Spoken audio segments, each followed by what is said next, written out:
穿黑背心、白衬衫，坐在会议桌正中间的是华友联集团总裁陆继康。这是去年底苏澳庆安段重划会会议，不过前立委黄国昌提出质疑。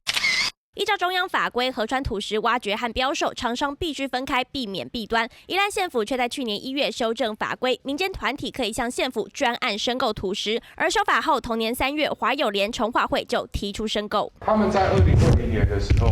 华友联就已经在跟宜兰县府在瞧这件事了。宜兰县府他们帮华友联集团量身打造的这一条龙服务，先修改法规，让他可以专案申购。再马上同意他专案申购，而且竟然还让他们自己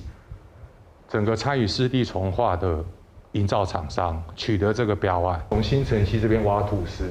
放到湿地重划的区域用。被黄国昌点名和华友联关系密切的厂商就是永达营造，因为县府4月公开招标苏澳新城溪铁路下游段土石工程就是由永达营造得标，而华友联重划会5月12号的记录清楚写道，将使用向宜兰县政府专案申购的土石43.2万公吨。这个重划会里面，其中一个理事张继成先生。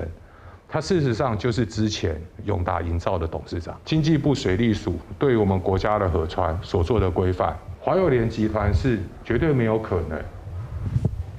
去挖这个新城溪的土石来自己用。不管是林之妙县长本人，还是宜兰县府，